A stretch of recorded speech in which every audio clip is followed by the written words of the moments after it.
What is up, Sigma Maxers? It's your favorite Skibbity Rizzler back on the tube again with another video for you today.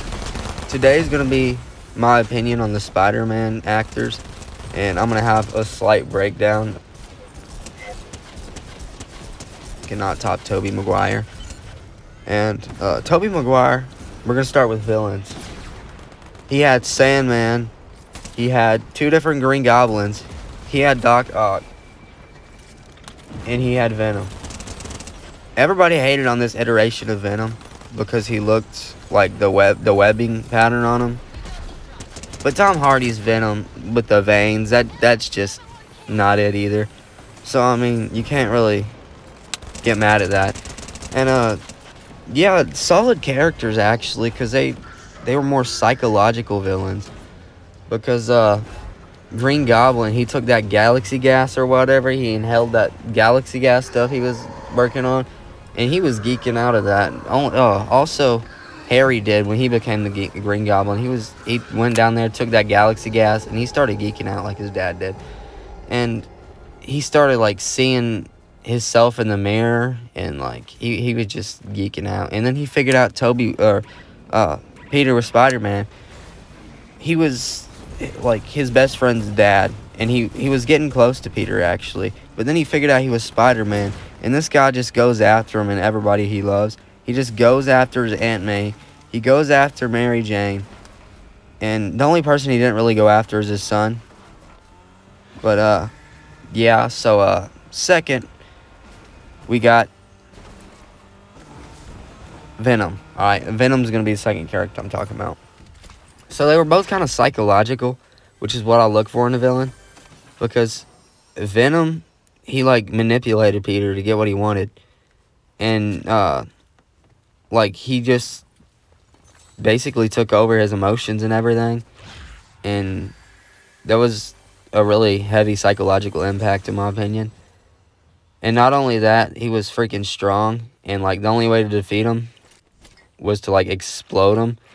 So that was like a great villain. And next we're gonna talk about Doc Ock. I mean, it's just a crazy scientist with arms. I mean, not the best villain we've ever had, but this guy turned crazy, and like I think he also went after Aunt May. So Peter was tripping out over that. And all these villains kind of just gravitated to trying to make Peter's life horrible, which is pretty much comic accurate.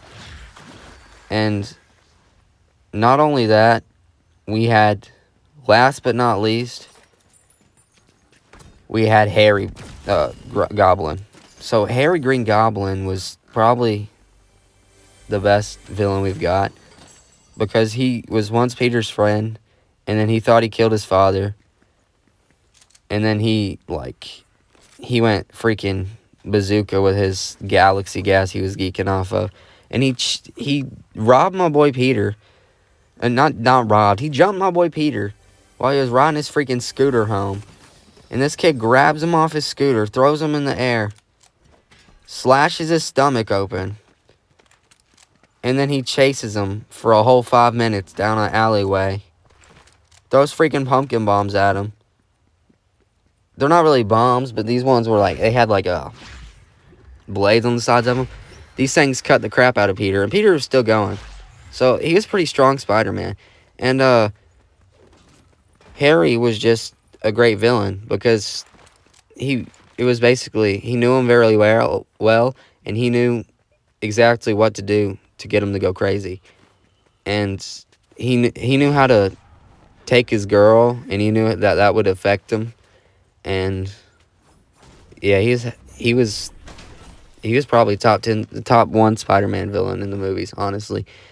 And I mean, sure, Andrew Garfield had the lizard guy, but like, and he was really inspired by him, but he didn't really do anything that crazy, I'm not gonna cap. And then we had Electro, and we also had Harry Goblin, which killed Gwen. Also an absolute menace. I forgot about Harry Goblin in TASM series.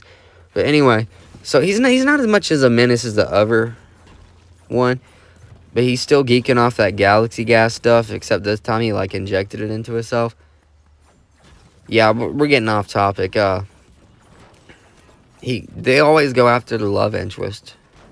So it's always a little weird with Green Goblin, because he's always trying to make his life miserable.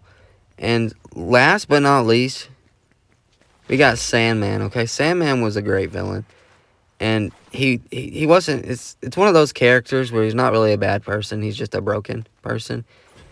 And I can't remember if I think he killed his Uncle Ben, but I don't think he did it on purpose.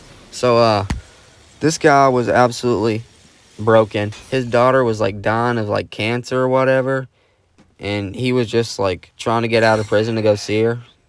Poor guy had a horrible life. And he, not only that, he turned out to be a good person at the end of the movie. So did Harry. And they had a redemption arc, which I really respect about a lot of the characters in this series. Not only can they be great villains, they can also be heroes. And now we're going to get on to Spider-Man himself. So Spider-Man, he's not the most jacked person in the world, but he's pretty fit.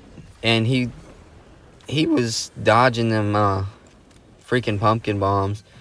And not only did he do that, this one was an absolute menace with the symbiote. He threw a pumpkin bomb at Harry's head and absolutely destroyed his face. And after all that, they became friends again. But yeah, that's kind of crazy. And he backflipped in front of the original Green Goblin's glider to let him kill himself, so he didn't get killed. And that was a great move. And he had some crazy feats. Like, he could, like, stop a train. And people are like, oh, Tom Holland could stop a freaking boat from coming apart. But that was, like, with the help of Iron Man. Not only that, the water also was under it. And there was no water to help the train. Because, like, it's way easier. If something's floating on the water, it's way easier to pull it together instead of something that's on the ground or on a solid surface. So he's got to have some crazy strength. And he's an absolute unit. And Tom Spider-Man, I mean, yeah, he lifted up a crumbled building on top of him. But it wasn't even a whole building. It was just a few pieces on top of him. And I like Tom Holland, don't get me wrong. But he's just not the greatest. And that's why I think Tobey Maguire is the greatest Spider-Man of all time. And hit that ring-a-ding-ding bell and subscribe and stuff like that, because I'm kind of broke and I don't got no money. And go listen to the Little Lugnut song that I put out, because I thought it was funny. And yeah, see y'all later.